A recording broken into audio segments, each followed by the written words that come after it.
없으시면 우리 같이 하나님의 말씀 보시겠습니다. 계속해서 주기도문 6번째 말씀, 뜻이 하늘에서 이루어진 것 같이 땅에서도 이루어지이다의 말씀을 함께 상고하겠습니다. 마태복음 6장 9절부터 13절 말씀, 마태복음 6장 9절부터 13절 말씀 함께 봉독하시겠습니다. 그러므로 너희는 이렇게 기도하라. 하늘에 계신 우리 아버지여, 이름이 거룩히 여김을 받으시오며 나라가 임하오시오며 뜻이 하늘에서 이런같이 오늘 우리 땅에서 이루어지이다. 오늘 우리에게 일용할 양식을 주옵시고 우리가 우리에게 죄 지은 자를 사하여 준 것 같이 우리 죄를 사하여 주시옵고 우리를 시험에 들게 하지 마시옵고 다만 악에서 구하시옵소서. 나라와 권세와 영광이 아버지께 영원히 있사옵나이다. 아멘. 기도하겠습니다. 주기도문은 복음의 엑기스라고 할 수 있습니다. 하나님과 깨어졌던 그 인생을 다시 연결해주는 복음의 진리이죠. 말씀이면서도 동시에 기도로 주어진 이 주기도문을 이 땅에서 좁고 협착한 그 생명의 길을 살아가는 성도들이라면 반드시 깨달아야 될 그 진리와 그 진리를 향한 진리를 주신 하나님을 향한 기도가 무엇인지를 우리에게 가르쳐주고 있습니다. 이 하나님과의 영적 연합을 위해서 진리 안에서 교통하는 기도가 무엇인가를 우리는 이 주기도문을 통하여 반드시 배워내야만 합니다. 그래서 조금 힘들 수 있겠지만 이 주기도문의 말씀 그 단어 하나하나를 마치 우리가 외국어를 처음 배우는 것처럼 그 하나님의 진리의 언어로 배우는 것이 필요한 것입니다. 여러분, 아무리 멋있는 말들이라 할지라도 그 의미를 잘 모르거나 혹은 그 말을 잘못 사용하면 전혀 다른 뜻이 전해지게 되죠. 성경의 언어가 그렇습니다. 비록 이 말씀이 이 땅의 언어로 인간의 언어로 쓰여지긴 했으나 이 말씀 속에 이 언어들 속에 들어있는 것은 땅의 언어나 사람의 언어가 아니라 누구의 언어? 하나님의 생각, 하나님의 언어인 것입니다.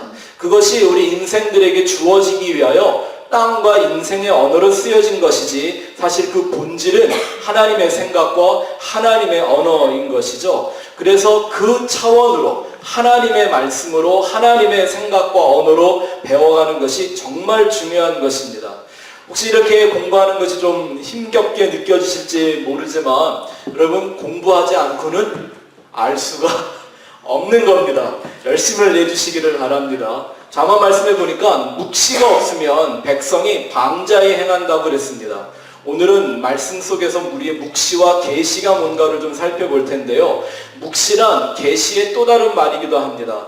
계시란 묵시로 감춰져 있던 것을 드러내 보여준다는 뜻인데 설교는 바로 그런 계시의 시간이 되어야 합니다.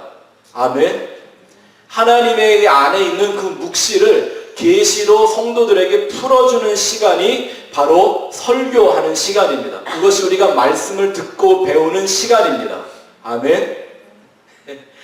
생각해 보십시오. 세상이 변한다고 하나님의 생각이 변하겠습니까? 우리는 진리는 변하지 않는다라는 걸 알고 있으면서도 우리 인간의 마음의 한 구석에는 이 시대에 맞게, 내 형편에 맞게, 내 입맛에 맞게 진리가 변화되기를, 바뀌어지기를 바라는 마음들이 없지 않아 있는 것 같습니다. 우리는 이 주기도문을 통하여 다시 한번 그 진리의 본질을 향하여 나아가고 있는 것입니다. 우리는 먼저 아바 아버지, 하늘에 계신 그 아바 아버지에 대해서 얘기했습니다. 어제도 우리가 학생들과 기도에 대한 얘기를 하면서 아마 우리 아이들 가운데 그 클래스 안에서도 변화되는 모습을 제가 볼 수 있었던 것은 뭐냐면 기도는 어떻게 하는가, 얼마나 많이 하는가가 중요한 게 아니라 누구에게 하는가가 중요하다라는 것 아이들이 알기를 시작하더라고요. 만약에 내가 하나님이라고 부르며 기도하는데 내가 알고 있는 그 하나님과 성경에 쓰여져 있는 그 하나님이 다르다면 나는 지금 누구에게 기도하는 거냐 그랬더니 어떤 애는 그건 그냥 나 스스로에게 떠드는 말이라고 이렇게 대답을 하더라고요. 애들이 잘해요. 네, 애들이 아직 종교에 때묻지 않아서 하나를 가르쳐주면 하나를 금방 알아요. 또 어떤 아이들은 하는 말이 만약에 그러면서 굳이 하나님을 찾으며 기도한다 하면 그건 곧 우상에게 기도하는 것과 같은 거 아니냐라고 하면서 기도가 얼마나 중요한지를 아이들이 배우는 모습을 보았습니다. 그렇죠? 우상 숭배의 문제는 그 기도를 어떻게 하냐, 어디서 하냐, 얼마나 많이 하냐에 달려있는 게 아닙니다. 어떤 대상에게 기도하느냐가 그 문제를 결정하는 거죠. 그래서 예수님이 가르쳐준 이 기도의 첫 번째 목적은 바로 그 아버지를 아는 것입니다.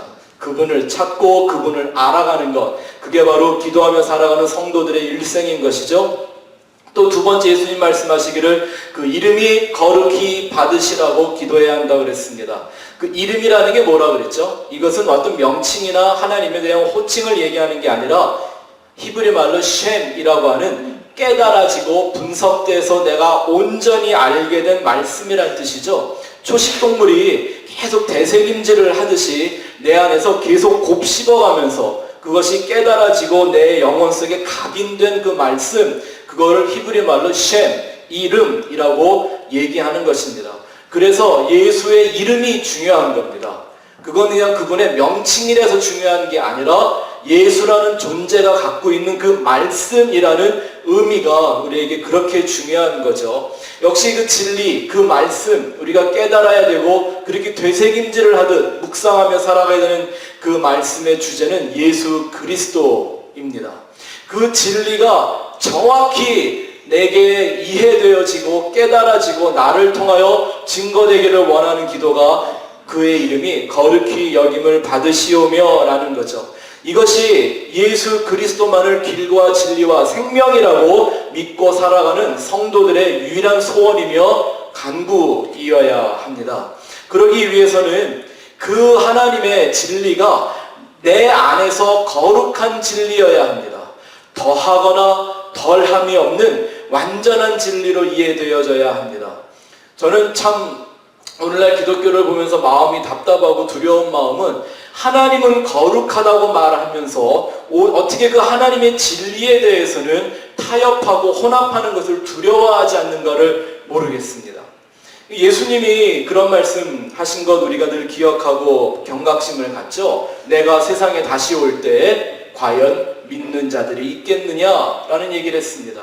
아니 보십시오. 주일이면 이렇게 교회들 모여서 예수 열심히 믿겠다고 자기 믿음을 증명해 보려고 교회 다니는 사람들이 세상에 이렇게 많은데 무슨 그런 섭섭한 말씀입니까? 예? 더 많아졌으면 많아지 적지 않은 시대인데 말입니다. 그건 예수님의 말씀 속에는 분명히 믿음이라는 어떤 종교적인 행위의 열심과는 상관없는 것을 의미하는 거겠죠. 성경을 곡해하고 그 곡해되는 얘기로 하나님을 오해하는 것이라면 그게 바로 하나님을 다른 신으로 섬기는 우상숭배가 되고 교인들을 불러다가 배나 더 지옥 자식 되게 만드는 치명적인 실수라는 걸 예수님은 결코 간과하지 않으셨습니다. 그래서 이렇게 그 이름을 거룩하게 전하고 이 말씀 앞에 서 있는 저와 여러분들을 그 하나님의 거룩함에 동참시키려는 이 김 목사의 마음을 좀 여러분들이 깊이 이해해 주셨으면 정말 좋겠습니다. 이게 이 말씀이 어려운 것만이 아니고 힘겨운 것만이 아닙니다. 우리가 그 하나님의 거룩함 안으로 들어가야 하는 일이기 때문에 그런 거죠. 또 세 번째 말씀하는 건 그 나라가 임하시오며, 나라란 하나님의 왕국, the kingdom of God. 헬라어로는 바실레이아라고 한다 그랬죠. 그 바실레이아라는 말 뜻이 어떤 국가라는 의미가 아니라 하나님의 통치, 그거를 더 하나님의 은혜의 진리에 입각해 설명을 하면 하나님의 섬김과 그 섬김의 열심을 말하는 거죠. 오직 하나님만의 열심으로, 하나님만의 섬김으로 이루어지는 그 성도들의 세상, 그걸 하나님은 당신의 나라라고 얘기하는 겁니다. 그 하나님의 나라는 이 세상이 어떻게든 적당히 변화되거나 조금 개선되어져서 만들어지는 그런 왕국 아닙니다. 하나님은 이 세상의 왕이 되는 것엔 관심이 없으십니다. 아멘. 생각해 보십시오. 이 세상이 하나님을 왕으로 섬긴다며 씌워주는 그 더러운 왕관을 하나님이 기뻐 받으시겠습니까? 하나님은 그런 거에 관심이 없고 원하지도 않습니다. 그 나라는 정치적인 나라도 아닙니다. 그 나라는 예수 그리스도의 보혈로 인치심을 받은 한 사람 한 사람을 통해서 이루어지는 하나님의 나라인 것입니다. 어떤 한 국가를 말하는 게 아니라 작게는 나라는 한 존재가 하나님의 나라가 되는 것입니다. 아멘. 하나님의 통치가, 하나님의 섬김이, 하나님의 그 열심이 내 안에서 역사하고 그것을 내가 이루어낼 때 내가 바로 그 하나님의 나라가 되는 것이죠. 그래서 이 나라가 임하시오며라는 한 줄의 기도는 나로 하여금 왕이신 하나님에게 온전한 순복하는 신앙으로 이루어져야 한다라는 걸 날마다 스스로 나에게 각인을 시키는 그런 기도입니다. 자, 이제 네 번째 부분의 뜻이 하늘에서 이룬 것 같이 땅에서도 이루어지이다. 이 말씀의 의미를 좀 공부할 텐데요. 오늘 정말 수준 높은 성경 공부 한번 할 겁니다. 이 한 절도 역시 쉽지만은 않은 말씀인데요. 여러분들이 딴 생각하지 않고 집중해서 잘 들으시면 다 이해가 될 거라고 기대합니다. 이해를 돕기 위해서 먼저 결론적인 말씀을 드린다면 뜻이 하늘에서 이루어진 것 같이 땅에서도 이루어지이다 라는 기도를 했던 내용들을 성경에서 찾아보면 이게 이런 방향의 이런 목적의 기도구나, 내가 이러한 삶을 살고 이렇게 기도하며 살아야 되는구나를 가르쳐주는 몇 가지 예가 있습니다. 가장 완전한 모범이 있다면 그건 예수님의 겟세마네의 기도입니다. 뜻이 하늘에서 이루어진 것 같이 땅에서도 이루어지이다라는 이 기도를 예수님은 어떻게 하셨습니까? 내 뜻대로 마옵시고 아버지의 뜻대로 이루어지기를 원하나이다. 이게 말이 다르고 소리만 달라진 내용은 똑같은 기도입니다. 이해가 되시죠? 무슨 말인지? 그러니까 조금 쉽게 이해가 되기 시작하죠. 잘 들으시면 이해가 된다니까요. 뜻이 하늘에서 이루어진 것 같이 땅에서도 이루어지다라는 기도를 예수님은 십자가 앞에서 내 뜻대로 마옵시고 아버지의 뜻대로 이루어지게 해달라고 기도하셨습니다. 이게 이 내용과 정확하게 일치하는 기도입니다.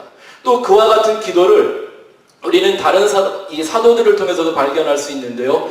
또 하나는 침례 요한의 고백입니다. 그는 흥하여야 하겠고 나는 쇠하여야 하리라. 소리는 다르지만 뜻은 똑같은 정확히 일치하는 뜻을 품고 있는 기도입니다. 아마 여러분들 생각에 목사님 그거는 기도가 아니고 침례 요한이 제자들이 와서 시비 걸 때 해준 말이지 않습니까? 라고 생각할지 모르겠지만 기도가 뭐 형식을 갖추고 뭐 이래야 그게 기도인가요? 그걸 기도라고 하는 게 아니죠. 침례 요한이 가지고 있던 예수 그리스도를 향한 그의 깨달음, 그의 결심, 그의 헌신, 그의 열정, 그의 섬김이 하나님에게 이렇게 기도로 드려지는 것입니다. 그는 그 입에서 나오는 말 자체가 기도였던 거죠. 생각해 보십시오. 형식을 갖추어 기도하는 그 말과 내가 평소에 내 입에서 나오는 그 말이 서로 다르면 나는 기도한 사람입니까? 아닙니까? 그 기도 자체가 가짜인 거죠. 흉내 내본 거죠, 그냥. 성도의 말이 바로 하나님께 드려지는 거룩한 기도여야 한다라는 겁니다. 그는 흥하여야 하겠고 나는 쇠하여야 하리라. 뜻이 하늘에서 이루어진 것 같이 땅에서도 이루어지이다. 이 공통점을 이제 발견하실 수 있으시겠어요? 또 하나를 보면 사도 바울의 고백입니다. 사도 바울은 뜻이 하늘에서 이루어진 것까지 땅에서 이루어지게 해달라는 기도를 어떻게 자기 말로 다시 하나님께 드렸는가? 빌립보서 1장 20절 21절 같이 한번 크게 읽어봅시다. 시작. 나의 간절한 기대와 소망을 따라 아무 일에든지 부끄러워하지 아니하고 지금도 전과 같이 온전히 담대하여 살든지 죽든지 내 몸에서 그리스도가 존귀하게 되게 하려 하나니 이는 내게 사는 것이 그리스도니 죽는 것도 유익함이라. 아멘. 물론 좀 더 길긴 합니다. 길이로만 따지면 한 3배나 긴 말이지만 사도 바울 안에 있는 하나님 당신의 뜻이 하늘에서 이루어진 것 같이 이 땅에서도 이루어지게 하소서라는 기도를 바울은 이렇게 했던 겁니다. 살든지 죽든지 내게 사는 것이 그리스도니 내가 이 땅에서 죽는 것도 유익함이라. 뜻이 하늘에서 이룬 것 같이 땅에서도 이루어진다라는 내용이 무엇인지를 온전히 깨달은 성도들의 고백이요 찬양이며 기도입니다. 그들의 결심인 것입니다. 하나님의 뜻이 하늘에서 이루어진 것 같이 땅에서도 이루어지기를 바라는 기도라고 말하면 진짜 우리는 이 땅의 일들이 목적인 것 같이 느껴지고 마치 하늘의 능력을 빌려와서 이 땅에서 뭔가를 형통하고 성공으로 이끌어내는 것이 목적인 것처럼 보이는데 이 말씀을 붙들고 기도하고 깨달은 사람들은 오히려 하나같이 이 세상의 일과 자신들의 육신의 삶을 내팽개치는 것 같은 기도를 하고 있습니다. 왜 그럴까요? 뜻이 하늘에서 이루어진 것 같이 땅에서도 이루어지기를 원한다는 소원을 가지면 가질수록 기도하면 할수록 땅이 아닌 하늘에서 이루어진 그 뜻이 무엇인가를 바라보게 되고 비록 잠깐 이 땅에 살고는 있지만 내가 이 땅에 묶여있는 사람이 아니라 땅에 속해진 사람이 아니라 그 하늘로 속해지는 사람이 되기를 원하는 성도의 간절하고도 위대한 소원을 품게 해주는 것입니다. 그것이 아버지 하나님을 부르며 여기까지 흘러내려오는 중대한 기도의 방향과 목적이 되고 있는 것이죠. 그렇다면 우리는 그 뜻, 하나님의 뜻, 이게 뭔가를 좀 잠깐 살펴볼 필요가 있죠. 헬라어로 이 뜻이라는 말을 텔레이마라고 얘기합니다. 우리가 보통 아는 것처럼 의지 혹은 뭔가를 바람, 소원 이런 걸로 이 뜻을 많이 사용하죠. 그 안에는 하나님의 결정이라는 뜻도 담겨져 있습니다.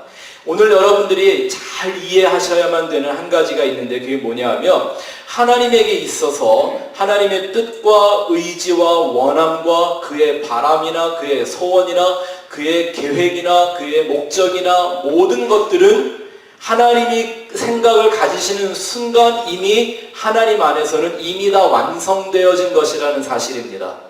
아멘. 우리는 이걸 잘 배웠습니다. 구원을 공부할 때 우리가 받은 구원은 완전한 구원이지만 퍼펙트한 구원이지만 우리는 땅에서 그 하나하나를 이루어가는 컴플리트하는 완성하는 삶을 살아간다 그랬죠. 하나님 안에서는 이미 다 이루어진 것입니다. 그것이 이 땅에서 하나님의 뜻과 계획과 시간에 맞춰서 하나하나가 드러나는 거죠.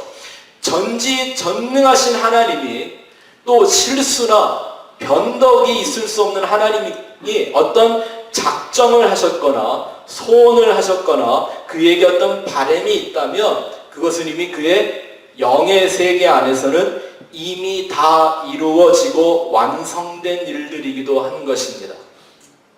아멘. 이런 생각하면 신기하지 않습니까? 지금 내가 여기 있는데 하나님의 영원 안에는 나는 이미 하나님과 함께 있습니다. 믿으실 수 있으시면 좋겠습니다.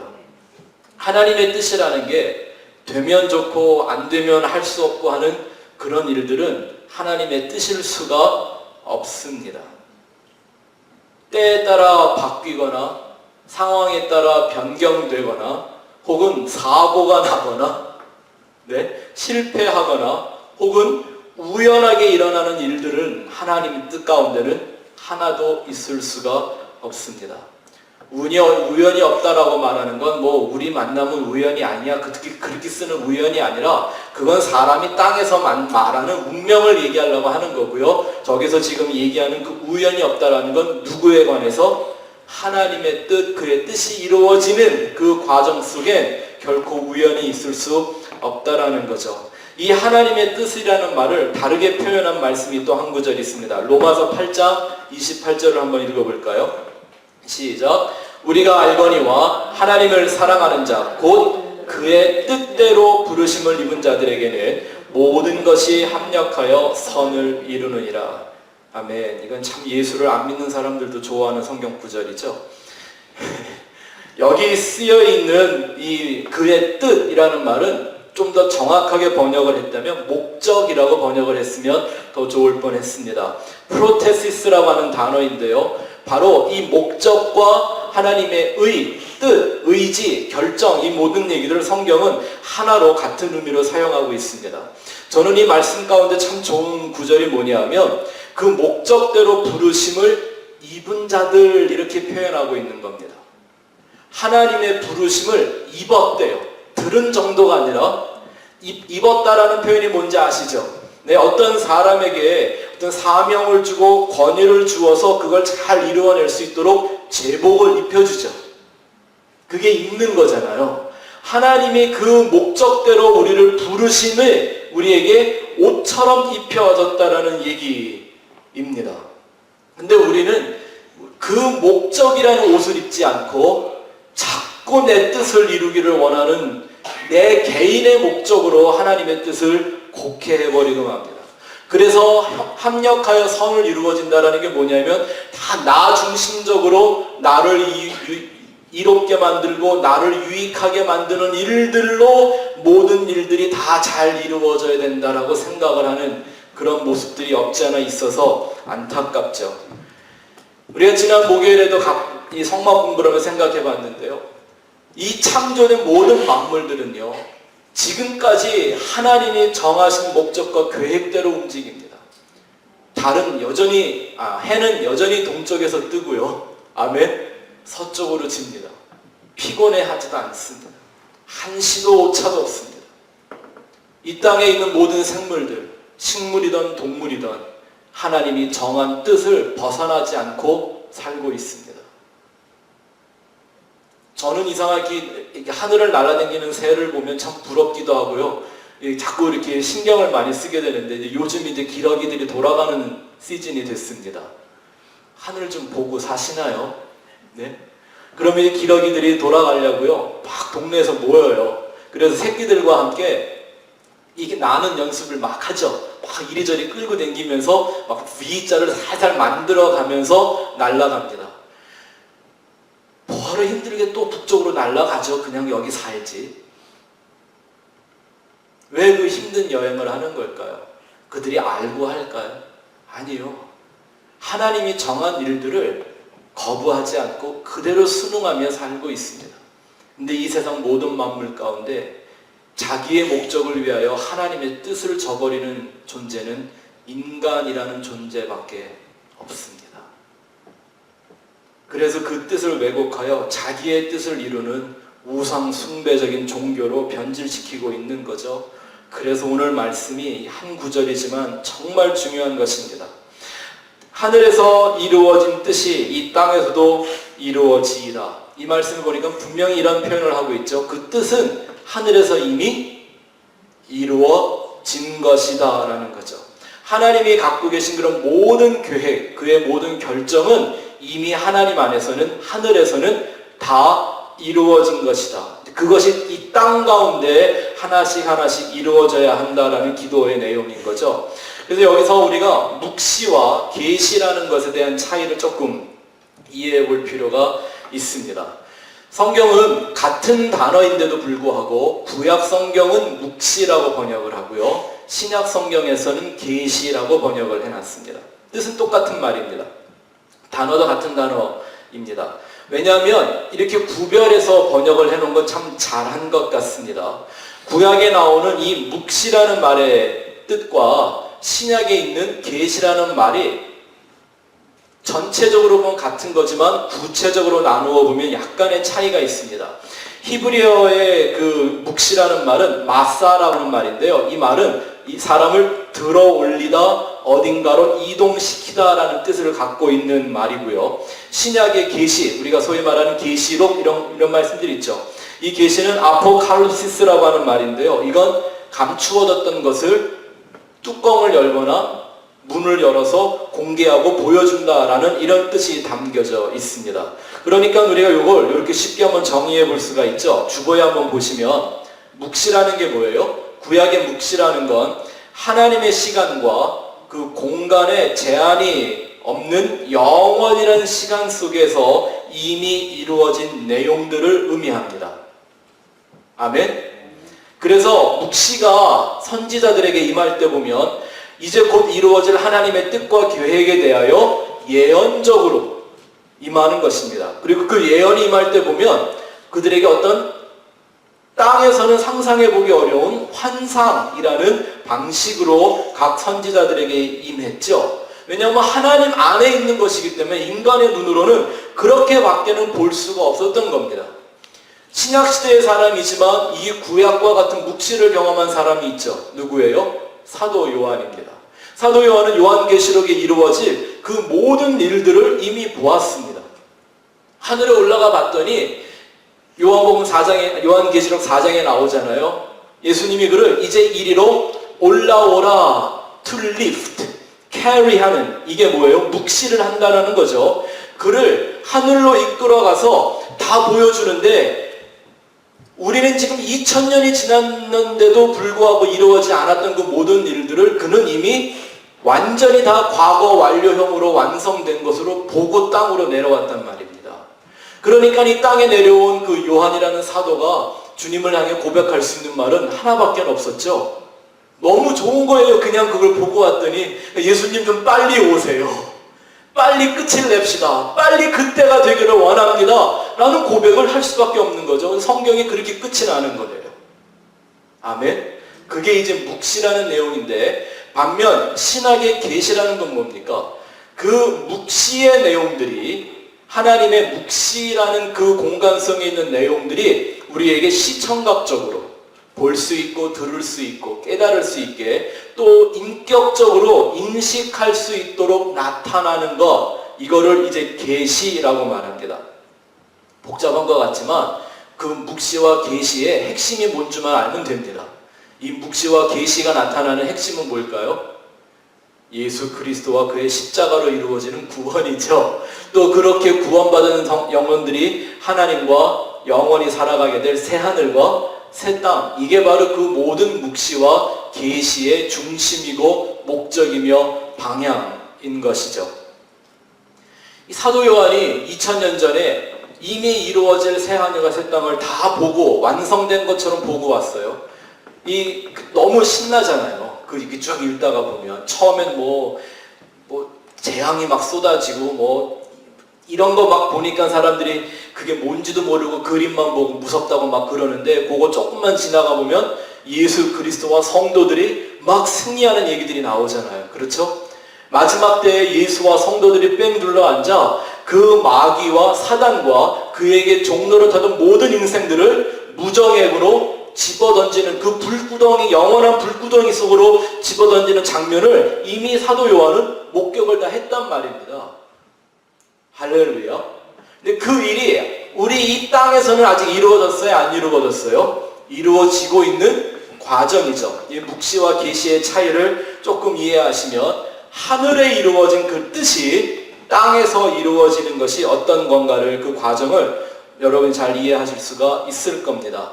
사도 바울은 에베소서 말씀 가운데서 정말 이 창조의 신비, 하나님의 이 계시와 묵시의 신비를 잘 얘기해 주죠. 잘 생각해 보세요. 하나님이 천지를 창조하실 때 며칠 동안? 7일 동안. 그게 물론 숫자적인 7일일지 아닐지는 잘 모릅니다. 나중에 하나님께 가서 물어보면 알겠죠. 그런데 7일이라는 시간과 과정을 거쳐서 하나님은 모든 걸 질서에 맞춰 하나씩을 창조하셨지만, 그 천지 창조 7일만 먹고 생각을 해볼 때 하나님 안에는 이미 그것이 다 완성된 거죠. 이런 거 아니에요. 빛을 만들어 놓고 보니까 빛만 있으면 안 될 것 같아. 궁창 위의 물과 아래의 물도 좀 나누어 놓으면 좋을 것 같아. 그래서 둘째 날 궁창 위의 물과 아래의 물을 나누는 거예요. 또 나눠놓고 보니까 좀 밋밋해요. 그 땅을 물과 바다로 또 경계를 만들어요. 땅을 만들어 놓고 나니까 심심해. 그 땅에 뭘 좀 심어야 될 것 같아. 그래서 하나님이 식물을 심고 이렇게 하신 건가요? 아니죠. 이미 창조의 완성이, 완전한 창조가 하나님 안에는 다 이루어졌던 것을, 하나님이 그것을 계시하기 위하여 하나씩 하루에 하나씩을 이루어내시는 과정으로 보여주시는 거죠. 이해가 되세요? 성경 전체가 그렇단 말입니다. 이런 이 창조가 하나님 안에만 있을 때에는 그걸 묵시라고 하는 거고, 그것이 이렇게 펼쳐질 때, 실행될 때를 계시라고 하는 거죠. 그러니 여러분, 오늘날에도 뭐 누가 무슨 계시를 받았네 이런 얘기하는 건 다 헛소리니까 귀담아 듣지 마십시오. 뭘 보고 왔다 어쩐다 이런 얘기하는 거 여러분 몰라도 아무 문제 없습니다. 이 하나님의 이 묵시와 계시는 이미 우리에게 성경으로 다 완성해서 주셨기 때문입니다.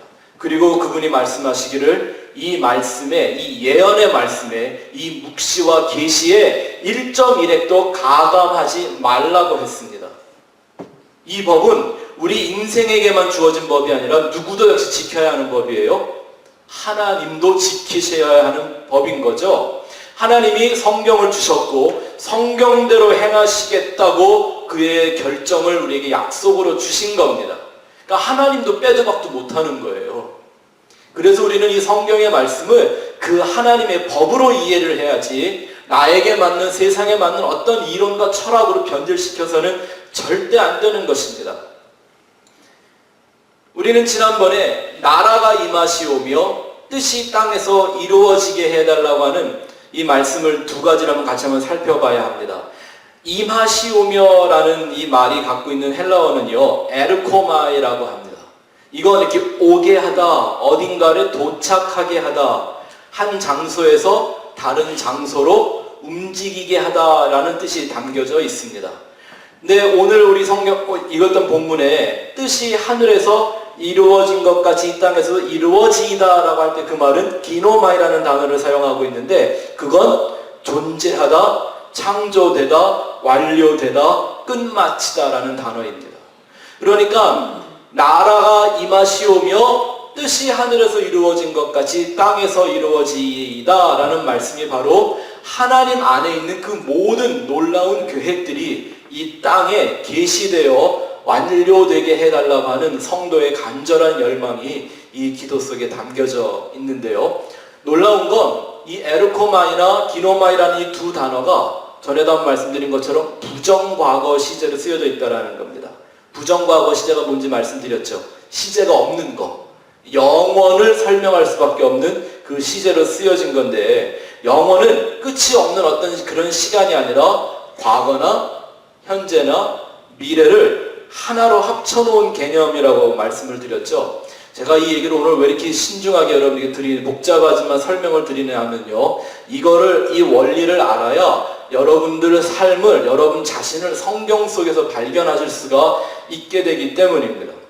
성경을 보면 성경이 수천 년 동안 쓰여진 책이고 이미 2000년 이전에 살았던 어떤 사람들에 대한 얘기며 그들이 알았던 하나님과 예수에 대한 얘기를 쓰고 있죠.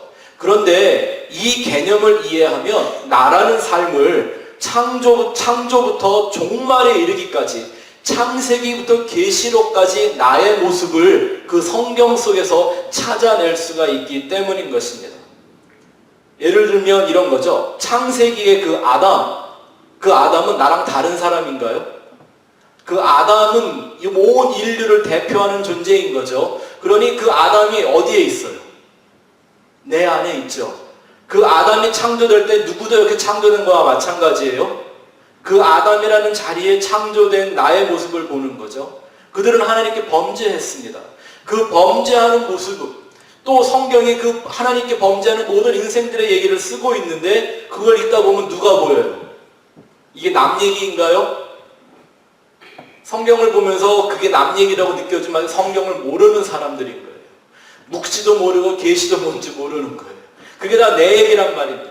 반면에 또 그 하나님의 풍성한 은혜로 인도함을 받는 성도들의 삶 속에서도 뭘 볼 수 있어요? 역시 나의 모습을 거울처럼 보게 되는 겁니다. 성경을 읽다 보면 내 안에 가인도 살고 아벨도 살고 있다는 걸 깨닫는 거예요. 내 안에 마치 아벨만 있고 가인은 없는 것 같았는데 아니야, 너 가인 맞아. 그리고 하나님 한 번씩 보여주시죠. 가인이 나한테도 툭툭 튀어나오죠. 성경은 이래서 이런 비슷한 사람들을 비교하려고 이렇게 같이 붙여놓고 짝으로 보여주는 겁니다. 아브라함과 롯 말입니다. 소돔과 고모라를 택했던 롯과 네가 우하면 나는 좌하고 네가 좌하면 나는 우하겠다. 그러고 광야로 나가는 그 아브라함. 근데 나는 꼭 그 아브라함만 같은 줄 알았는데 때가 되면 한 번씩 롯이 툭툭 튀어나오죠. 그리고 속에서 소리를 쳐요. 롯이 나 아직 안 죽었어 이러고. 그죠? 그것뿐인가요? 사울 왕과 다윗 왕을 한 자리에 놓고 우리에게 보여주는 거예요. 이상하게 나는 다윗과 같은 사람 되고 싶은데 꼭 사울처럼 살지요. 이것이 성경의 말씀이 묵시와 계시로 내게 역사하는 것입니다. 뿐만 아니라 예수 그리스도가 십자가에 못 박혔을 때 예수만 죽은 것이 아니라 우리 모든 믿는 자들이 그 안에서 다 함께 죽은 거죠. 그 죽음을 발견하는 걸 구원이라고 성경이 말하는 겁니다. 그 예수 옆에 있었던 구원받은 한 강도의 얘기가 누구의 얘기예요? 그게 바로 나의 얘기라는 거죠. 계시록에 나오는 어린 양의 혼인잔치에 청함을 받은 그 신부가 누구예요? 그게 바로 내 얘기라는 겁니다.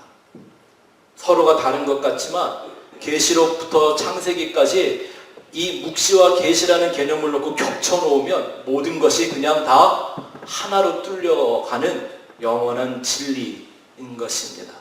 성경은 이렇게 하나의 주제, 곧 예수와 나의 이야기를 하고 있는 거죠.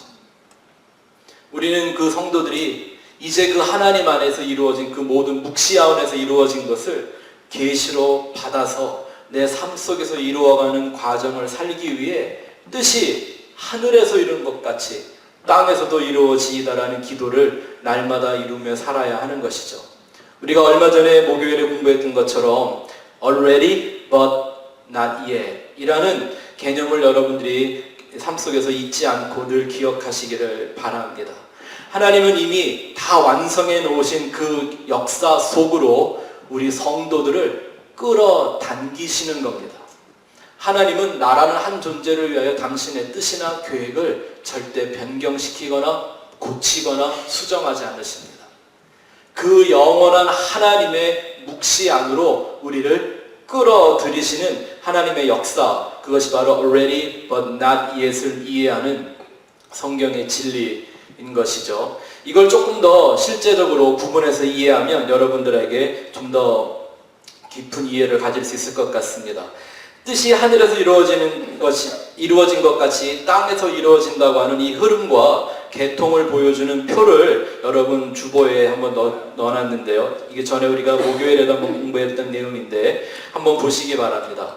하나님이 이 모든 것에 대한 새 하늘과 새 땅까지에 이른 하나님의 모든 계획, 완성된 그 계획을 뭐라고 부른다고요?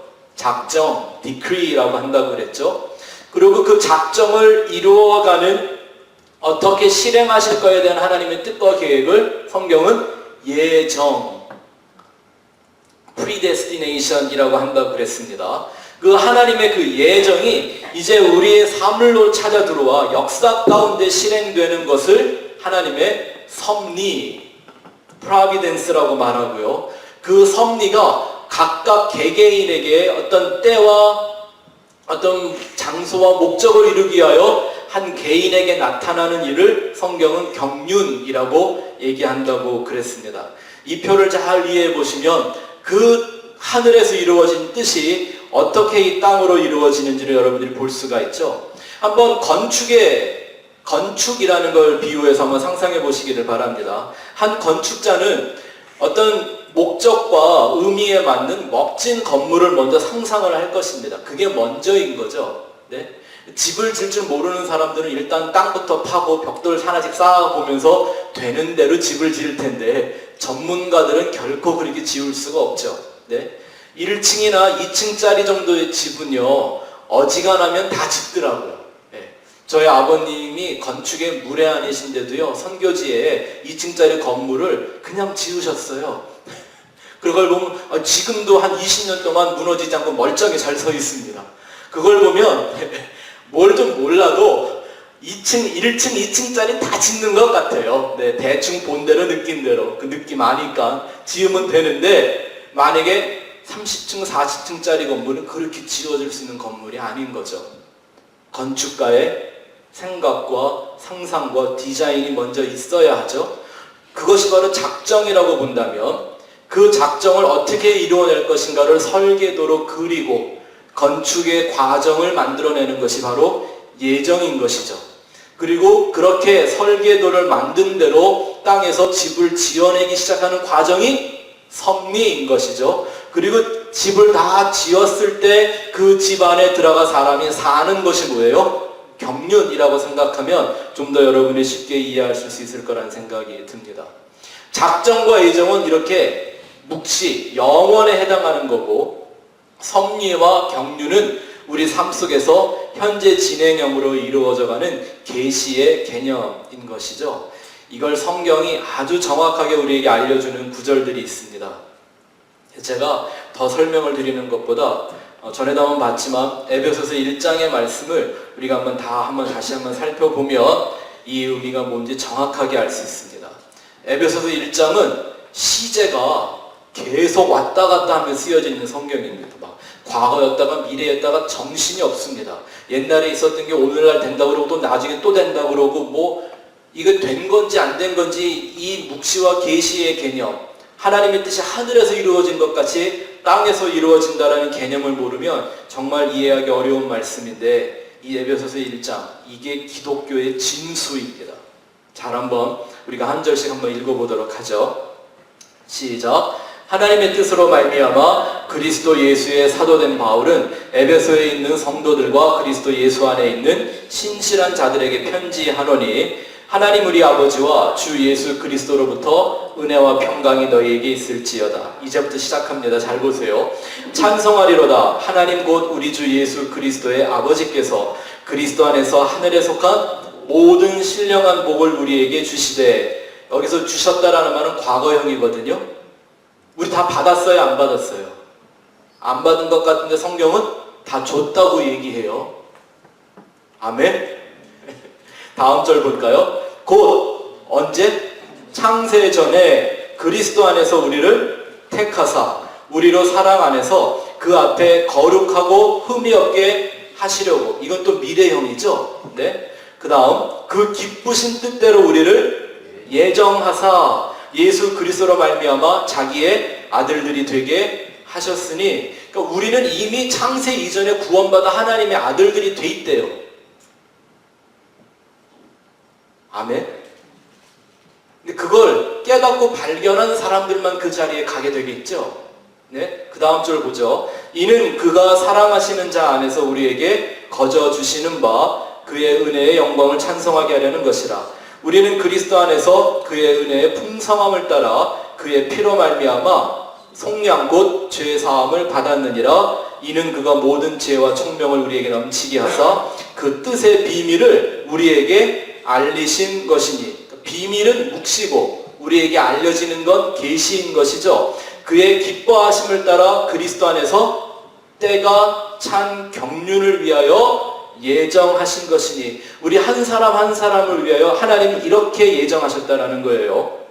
그 다음 볼까요? 하늘에 있는 것이나 땅에 있는 것이 다 그리스도 안에서 통일되게 하려 하심이라. 이것도 미래형이죠. 모든 일을 그의 뜻대로 결정하사, 작정이 나옵니다.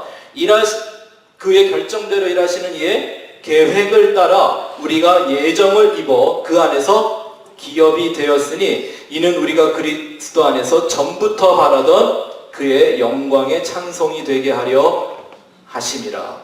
그 안에서 너희도 진리의 말씀 곧 너희의 구원의 복음을 듣고 그 안에서 또한 믿어 약속의 성령으로 인치심을 받았으니, 이는 우리 기업의 보증이 되사 그 얻으신 것을 속량하시고 그의 영광을 찬송하게 하려 하심이라.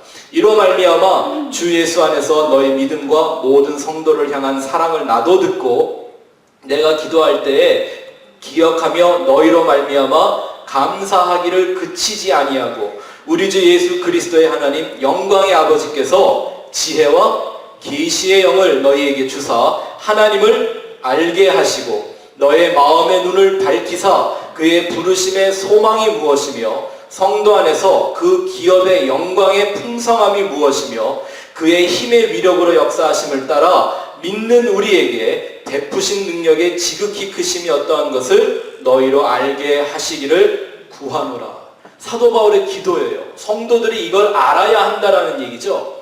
그 다음 줄 볼까요? 그의 능력이 그리스도 안에서 역사하사 죽은 자들 가운데서 다시 살리시고 하늘에서 자기의 오른편에 앉히셨대요. 우린 지금 어디 앉아 있어요? 하나님 오른편에. 할렐루야. 모든 통치와 권세와 능력과 주관과 이 세상뿐 아니라 오는 세상에 일컫는 모든 이름 위에 뛰어나게 하시고 또 만물을 그의 발 아래에 복종하게 하시고 그를 만물 위에 교회의 머리로 삼으셨느니라. 교회는 그의 몸이니 만물 안에서 만물을 충만하게 하시는 이의 충만이니라. 아멘. 여러분, 이거 모르면 기독교를 모르는 겁니다. 이거 모르면 예수 믿는 게 뭔지를 모르는 거예요.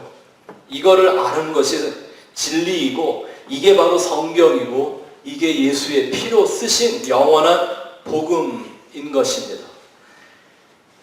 제가 시간이 좀 지나면 그냥 건너뛸까 생각을 했는데요. 절대 그러면 안 될 것 같아서 제가 읽어드릴 성경장이 하나가 또 있습니다.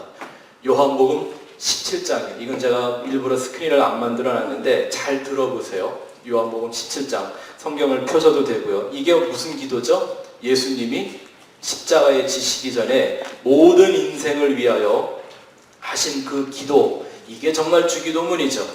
예수님이 뜻이 하늘에서 이루어진 것 같이 땅에서도 이루어지다라는 기도를 어떻게 하셨는가 이 요한복음 17장을 보면 잘 알 수가 있습니다. 제가 한번 읽어드릴게요. 예수께서 이 말씀을 하시고 눈을 들어 하늘을 우러러 이르시되 아버지여 때가 이르렀사오니 아들을 영화롭게 하사 아들로 아버지를 영화롭게 하게 하옵소서. 아버지께서 아들에게 주신 모든 사람들에게 영생을 주게 하시려고 만민을 다스리는 권세를 아들에게 주셨음이로소이다. 영생은 곧 유일하신 참 하나님과 그가 보내신 자 예수 그리스도를 아는 것이니이다. 아버지께서 내게 하라고 주신 일을 내가 이루어 아버지를 이 세상에서 영화롭게 하였사오니 아버지여 창세전에 내가 아버지와 함께 가졌던 영화로서 지금도 아버지와 함께 나를 영화롭게 하옵소서. 지금 예수님의 십자가 부활은 이루어졌어요? 안 이루어졌어요? 아직 아니잖아요. 이제 다음 날부터 이루어질 일인데 이미 예수님은 하나님 앞에 기도하기를 어떻게 하세요? 다 된 것으로 기도하시죠. 왜냐하면 하나님 안에서는 이미 다 완성되어져 있는 일이니까요. 시간표에 따라 이루어져 가기만 하면 되는 일이니까 그런 것이죠. 그 다음 절 볼게요. 세상 중에서 내게 주신 사람들에게 내가 아버지의 이름을 나타내었나이다. 그들은 아버지의 것이었는데 내게 주셨으며 그들은 아버지의 말씀을 지키었나이다. 지켰어요? 안 지켰어요? 지금 예수님이 이 기도를 하시는 이 순간 그 예수님의 제자들은 그 말씀을 지키고 있어요? 안 지키고 있어요? 지금 다 도망가고 안 지키고 있잖아요. 그쵸? 근데 예수님은 말씀하시기를 뭐라고 기도하세요? 그들은 다 지켰다. 뭘 보고 하시는 말씀이에요? 그들의 현재를 보시는 게 아니라 하나님 안에서 완성된 그 모습을 이미 예수님은 그걸 보고 선포하는 것이죠. 그래서 성도는 그걸 바라보고 가는 것이 소망이 되어야 한다는 겁니다. 지금 그들은 아버지께서 내게 주신 것이나 다 아버지로부터 온 것인 줄 알았나이다. 나는 아버지께서 내게 주신 말씀들을 그들에게 주었사오며 그들은 이것을 받고 내가 아버지께로부터 나온 줄을 참으로 아오며 아버지께서 나를 보내신 줄도 믿었사옵나이다. 믿었어요? 안 믿었어요? 안 믿고 도망갔잖아요. 믿던 것도 부인했지 않습니까? 근데 예수님은 이미 그들이 다 받아서 믿었다라고 선포하십니다. 이런 게 믿음인 것이죠. 내가 그들을 위하여 비옵나니 내가 비옵는 것은 세상을 위함이 아니요 내게 주신 자들을 위함이니이다. 그들은 아버지의 것이로소이다. 내 것은 다 아버지의 것이요 아버지의 것은 내 것이온데 내가 그들로 말미암아 영광을 받았나이다. 받으셨어요? 안 받으셨어요? 오히려 멸시, 천대, 치욕을 받으셨잖아요. 근데 그들이 주님께 영광 돌리는 존재가 되었다고 이미 작정하여 선포하시는 겁니다. 나는 세상에 더 있지 아니하오나 그들은 세상에 있사옵고 나는 아버지께로 가옵나니 거룩하신 아버지여 내게 주신 아버지의 이름으로 그들을 보전하사 우리와 같이 그들도 하나가 되게 하옵소서. 내가 그들과 함께 있을 때 내게 주신 아버지의 이름으로 그들을 보전하고 지키었나이다. 그 중에 하나도 멸망하지 않고 다만 멸망의 자식뿐이오니 이는 성경을 응하게 함이니이다. 그러니까 가룟 유다 같은 사람도 이미 성경이 정해 놓았었다라는 거죠. 이해가 되십니까? 지금 내가 아버지께로 가오니 내가 세상에서 이 말을 하옵는 것은 그들로 내 기쁨을 그들 안에 충만히 가지게 하려 함이니이다. 내가 아버지의 말씀을 그들에게 주었사오매 세상이 그들을 미워하였사오니 아직 안 미워하죠. 앞으로 미워할 거예요. 근데 주님은 완료형으로 말씀을 하는 겁니다. 이는 내가 세상에 속하지 아니함 같이 그들도 세상에 속하지 아니함으로 인함이니이다. 왜 세상에 속하려고 다시 다 돌아갔잖아요. 꼬불쳐놨던 배 그물 꺼내서 다시 바다로 돌아갔잖아요. 근데 주님의 계획 속에서 영원한 작정 속에서는 그렇지 않다는 것을 여기에 분명히 보여주고 있습니다. 그리고 그의 작정이 그의 예정이 그들의 삶 가운데 분명히 섭리와 경륜으로 완성되었죠. 아멘. 우리는 그 하나님 믿고 가는 것입니다. 다음 보죠. 어디 몇 절까지 읽었죠? 내가 세상에 속하지 아니함 같이 그들도 세상에 속하지 아니하였사옵나이다. 그들을 진리로 거룩하게 하옵소서. 아버지의 말씀은 진리니이다. 아버지께서 나를 세상에 보낸 것 같이 나도 그들을 세상에 보내었고 또 그들을 위하여 내가 나를 거룩하게 하오니 이는 그들로 진리로 거룩함을 얻게 하려 함이니이다. 내가 비옵는 것은 이 사람들만 위함이 아니요 또 그들의 말로 말미암아 나를 믿는 사람들도 위함이니 여러분이 보이세요? 그들의 말로 인하여 예수를 믿게 되는 사람들이 지금 누구예요? 저와 여러분들의 얘기를 하고 있지 않습니까? 아버지여 아버지께서 내 안에 내가 아버지 안에 있는 것 같이 그들도 우리 모두가 다 하나가 되어 우리 안에 있게 하사 세상으로 아버지께서 나를 보내신 것을 믿게 하옵소서. 내게 주신 영광을 내가 그들에게 주었사오니 이는 우리가 하나 된 것 같이 그들도 하나가 되려 함이니이다. 곧 내가 그들 안에 있고 아버지께서 내 안에 계시어 그들로 온전함을 이루어 하나가 되게 하려 함은 아버지께서 나를 보내신 것과 또 나를 사랑하신 것 같이 그들도 사랑하신 것을 세상으로 알게 하려 함이로소이다. 아버지여 내게 주신 자도 나 있는 곳에 나와 함께 있어 아버지께서 창세전부터 나를 사랑하심으로 내게 주신 나의 영광을 그들로 보게 하시기를 원하옵나이다. 언제 이 사람들을 다 주셨대요? 창세전에. 할렐루야.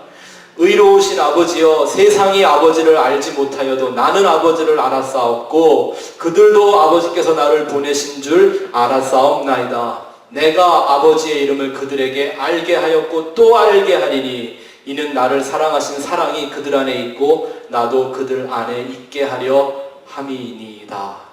아멘. 이게 뜻이 하늘에서 이루어진 것 같이 땅에서도 이루어지기를 소원하는 예수님의 기도입니다. 이게 바로 기독교의 생명 같은 진리고 이게 복음의 심장인 것입니다. 이게 십자가의 도의 완성입니다. 이 기도에 사무쳐 살아가는 사람들을 성도라고 하는 겁니다. 거룩한 도를 따르는 사람들이라는 뜻이 아닙니까? 성도는 이렇게 자기에게 이루어지는 때가 찬 경륜을 통해 하나님의 섭리를 이제 이해해야 합니다. 내게 이루어진 어떤 것만 봐서는 안 되죠. 거기에 머물러 있다 보면 그들은 반드시 잘못된 길로 빠져들어가게 됩니다. 하나님의 한 차원 높은 섭리를 볼 수 있어야 되고 그 섭리가 깨달아지고 이해된 사람들은 하나님의 예정을 바라보는 그 신앙을 갖고 있어야 되며 그 예정이 이해되면 하나님의 영원한 작정을 보며 살아가는 사람들이 되어야 합니다. 그래야 땅끄지처럼 하루하루 이 땅에서 먹고 사는 거에 목매는 인생이 되지 않을 수가 있는 겁니다. 계속 말씀드리지만 기독교는 하나님을 땅으로 끌어내리는 종교가 아니라 이 하나님의 작정에 빨려 들어가는 신앙인 것입니다. 세상에 있으나 세상에 속하지 않은 하늘에 속한 그 성도의 삶을 이루어가는 것이죠. 하나님은 절대 무슨 말 끌고 가는 것처럼 눈앞에 당근 하나씩 던져주며 끌고 가는 그런 하나님 절대 아닙니다. 우리는 하나님의 뜻을 그렇게 해석하거나 이해하면 안 되는 거죠. 눈앞에 당근이나 던져주는 것 같은 장난을 하는 하나님 절대 아닙니다. 하나님의 그 은혜와 사랑이 그런 걸 허용을 하지 않습니다. 성경에도 하나님은 인생이 아니시니 시건을 하시거나 후회할 일을 행하지 않으신다고 그랬습니다.